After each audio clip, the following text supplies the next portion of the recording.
Hello and welcome to Soaring Higher with Rita. Hi, I'm Rita Rocker, international author, speaker, and trainer with SoaringHigher.rocks.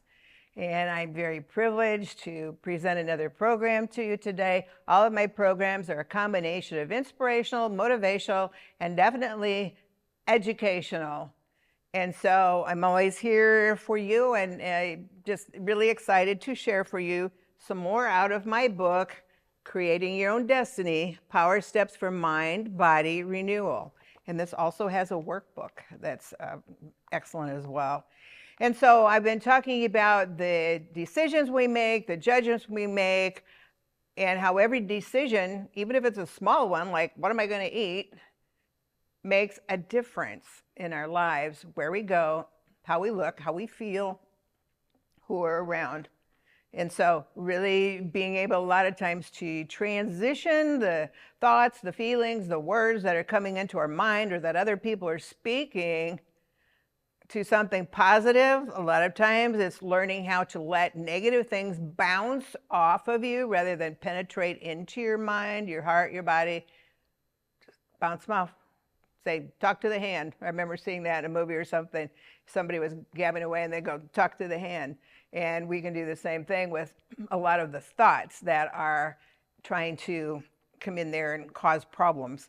And so thinking about what is your definition of success, all right? So one of the things that I want to share before that, as you think about that, your definition of success, not the world's, is how we can think for the better, how we can be more creative in our thinking. And so one of the quotes that I wrote in here, paragraph, was think of your words as pieces of a puzzle or the colors of paint you would use in creating a beautiful picture, or of the type of decorative items you put in your home. Are they colors and items that make you feel good? Yes, it can greatly affect how you feel. Colors really affect me, and I believe they do most people. That's why there's certain things with hospitals or even prisons or places where troubled teens are. The walls are certain colors, help people calm down, for instance.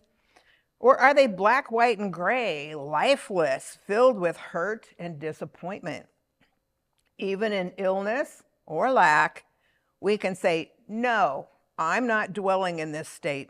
I am determined to design in my heart and mind what is good, constructive, and beneficial to the rest of my life. Your Creator designed you with His heart and His mind and His abilities. It doesn't get any better or stronger than that. And that is so true with His abilities. A lot of times I forget that, and I've called myself a dumb something I can't repeat one time, and I heard God say, who are you calling that? You asked me to take up residence inside of you. If I'm inside of you, as you asked me to, how can you call yourself that? And I started crying, and I said, I am so sorry, because basically I was calling Him that name. And I was like, no, I can't do that anymore. And sometimes, you know, I've talked to people, if they have a really low self-esteem, no esteem, then think about that. You know, who is inside of you? Who created you? Hello? And that a lot of times can turn that around. May come back again. We have to fight it again, but no. Who is inside of us? I know who's inside of me. So think about the areas where you need to hit a reset button. We have reset buttons, you know, on our electronics. We may have to reboot our computer, reboot our phone. How about rebooting our lives? A lot of times we have to do that. I talked last time about realignment in our lives, because like a car, when the car's out of alignment, it's swerving off somewhere it shouldn't be going. And it's also wearing down part of the tire, which could be a certain area of our lives. And so, you know, you want to think about that and just pushing that reset button. What could that be? Maybe some new life adventures. And, you know, I used to think, well, life adventures is what? You have to have the money to go on a trip, to do some awesome thing somewhere. Not necessarily. Life adventures for you could be just, grabbing a friend and going to a new place where you can go through a nature trail that's really pretty, or getting together with some friends. Maybe you've been so busy doing certain things or been so stuck, and then that could be a new adventure. Just going to a tulip festival in the spring over in Iowa. There's many things that could be an adventure. It doesn't have to be what somebody else's adventures are that maybe they can spend, thousands and thousands of dollars doing. It can be just little adventures that are something different for you, and something that you really enjoy doing. Maybe just get away somewhere to a retreat for the weekend. I've spoken at retreats. I love to do that. And that could be a new adventure for you.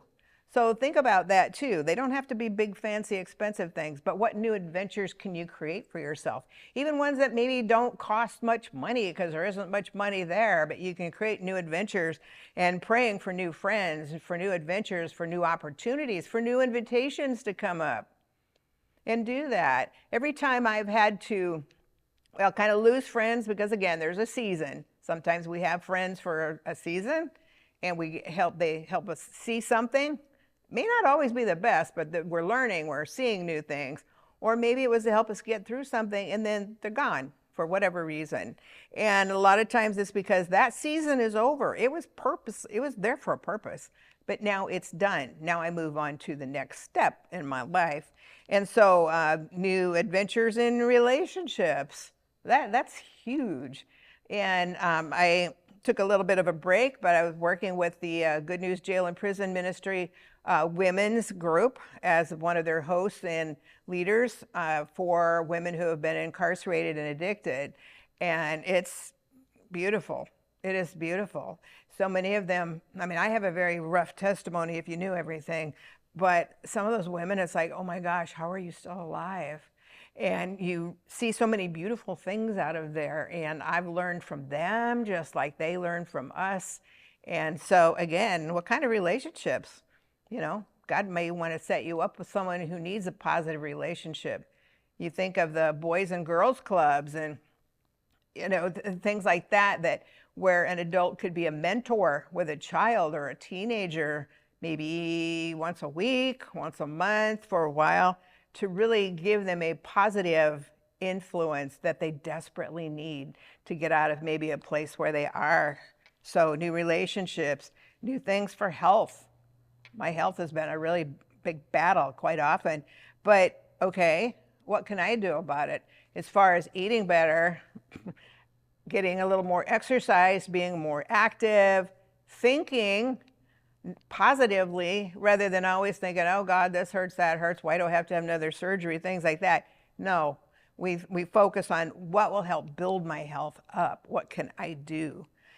Finances is huge for so many people. A lot of people struggling right now. I know that one very well with finances.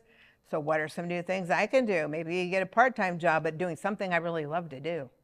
Okay, it could be in coaching. It could be working in any kind of a group where maybe you can make even a small stipend or something, but it's doing something that you really like. And career in general, which is huge. I've worked with a lot of people to totally restructure their resume so that they could get into a different line of work using the same skills that they had for their other jobs.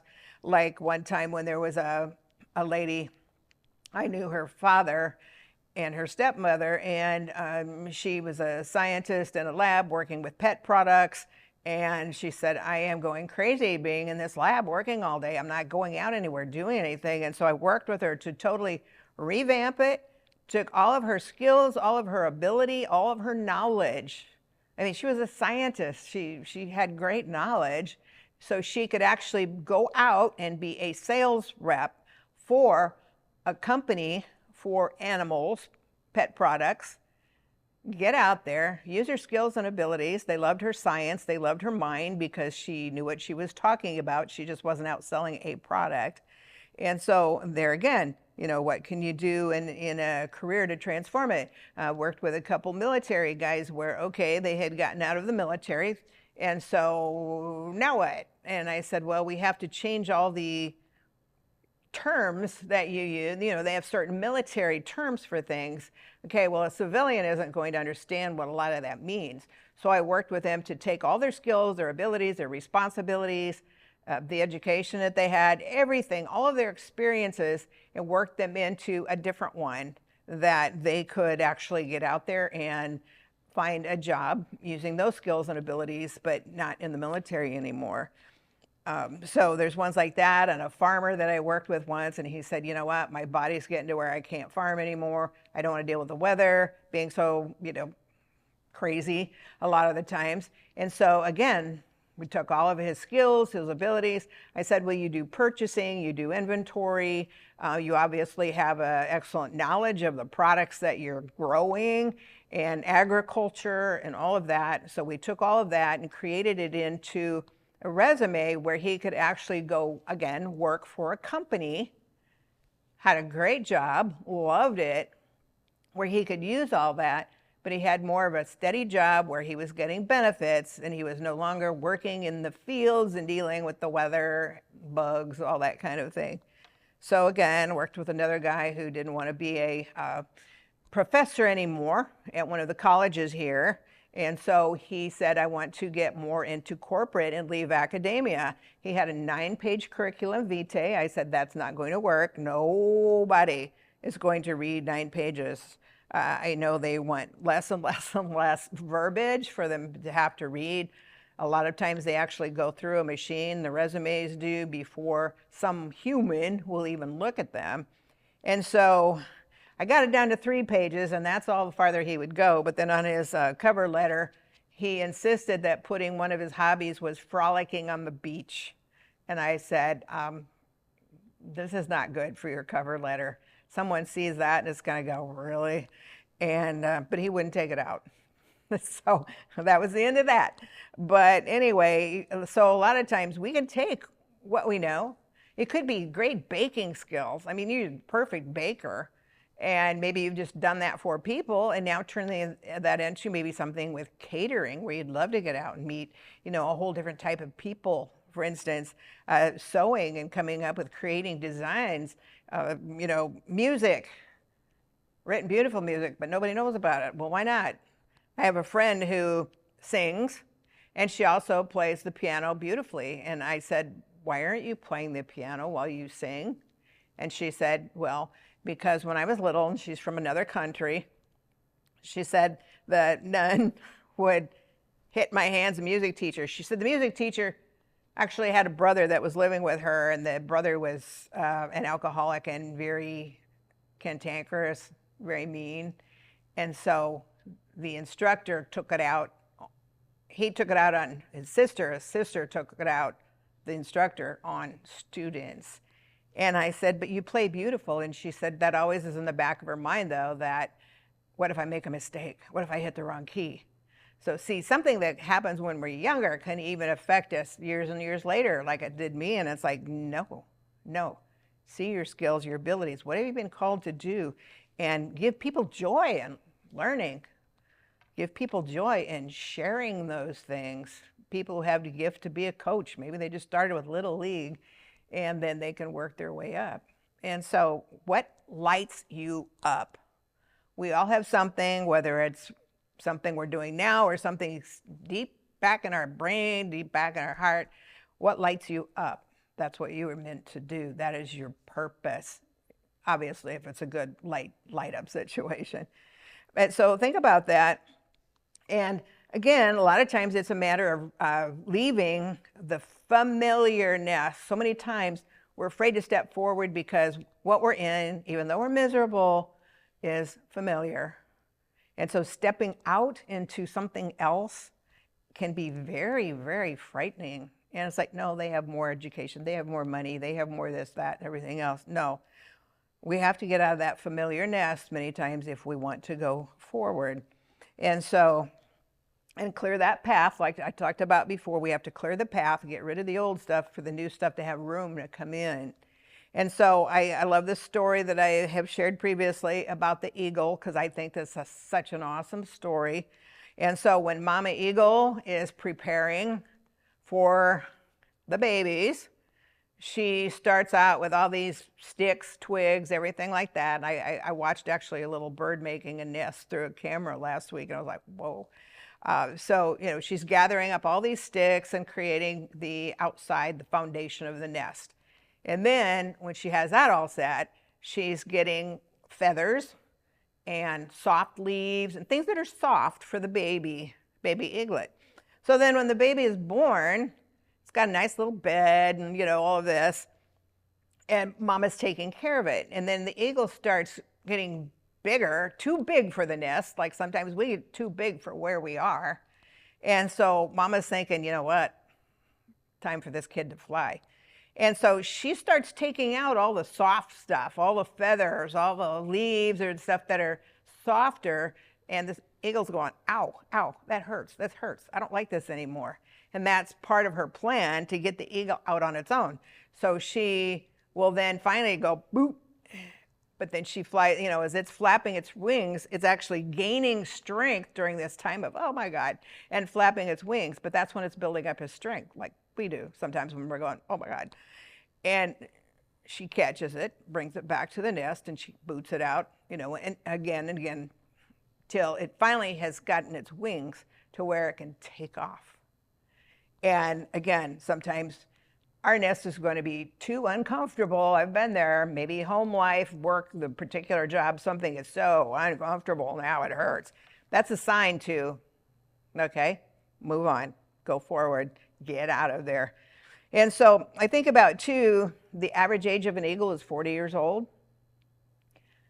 And what happens by then is their talons have become so curved and long, it's really hard for them to pull anything or even stand like on a branch or something. It doesn't work anymore.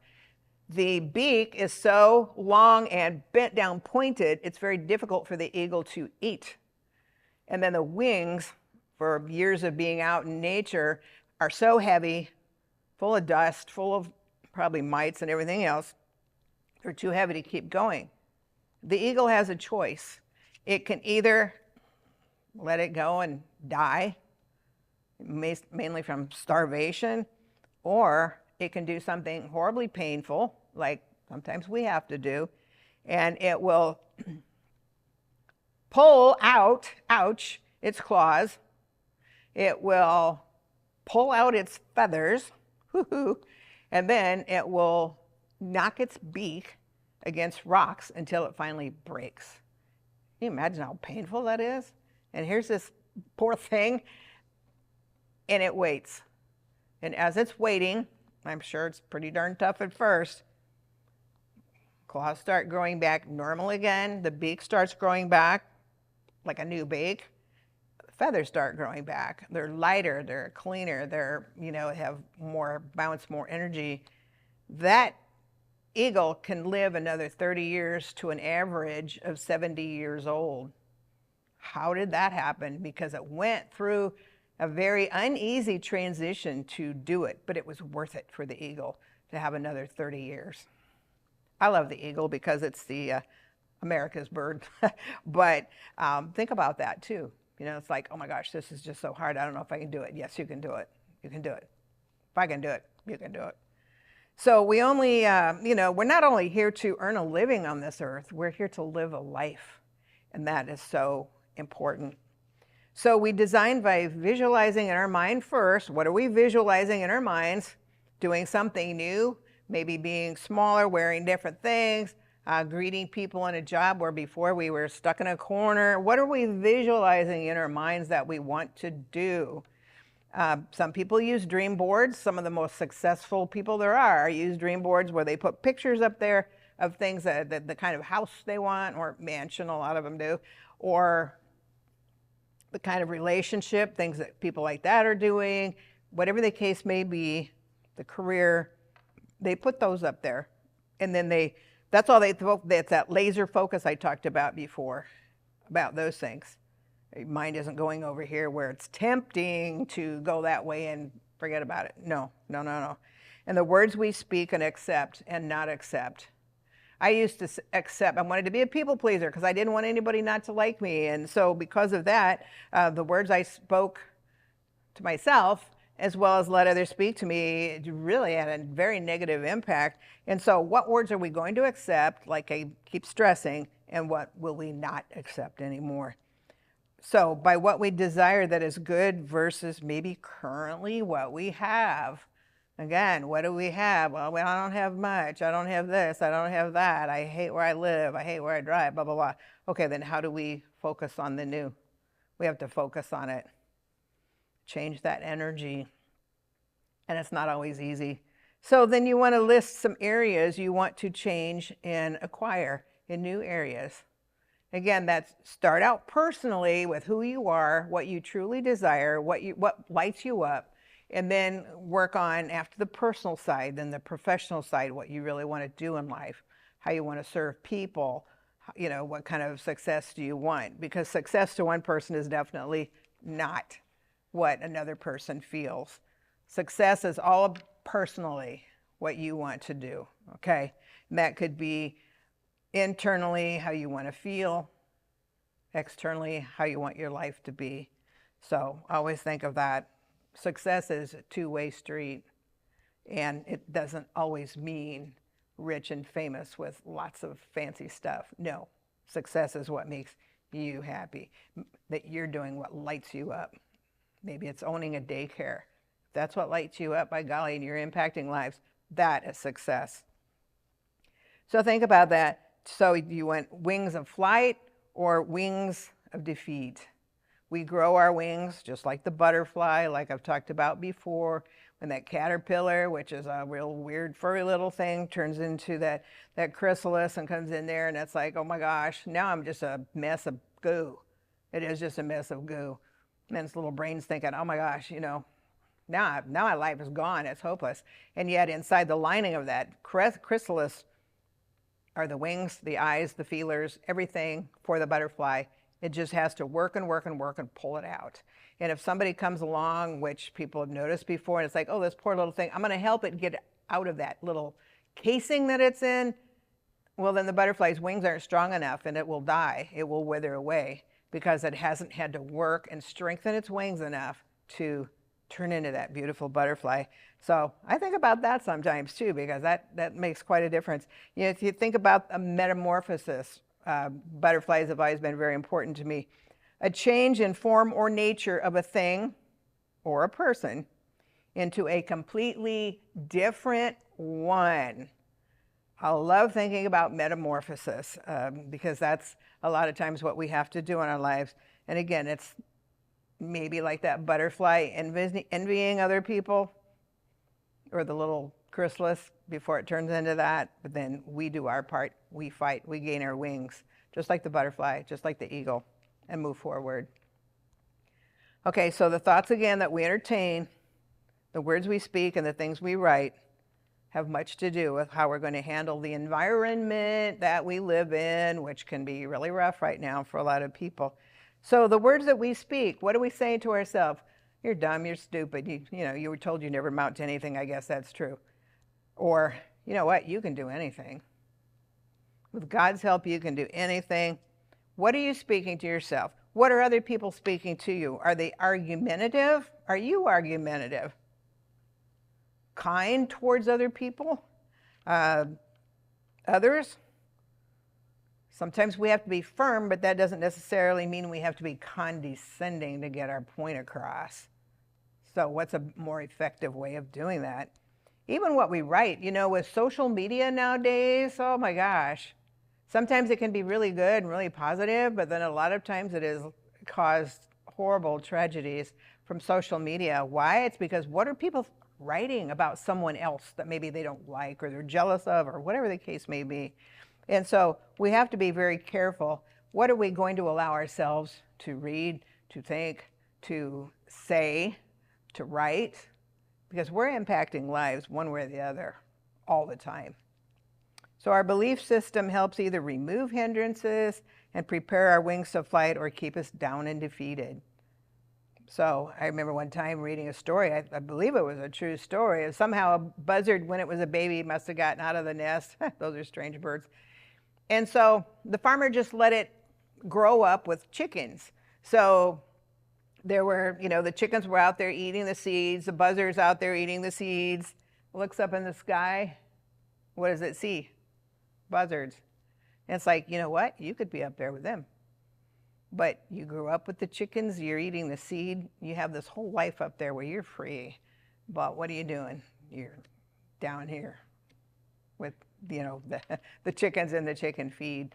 And so sometimes we do that too. And it's like, nope, nope, nope. I'm going up there. I'm going up higher. I'm not eating the chicken feed anymore with these guys. So I'm out of here. So we devise in our minds and then follow through with our actions what we will do, so we don't live in continuous failures. So again, a lot has to do with relationships, doing what we enjoy doing, and the steps to take to get there. So we need to replace those words all the time. It's a good idea sometimes just to journal your thoughts. How are you feeling right now?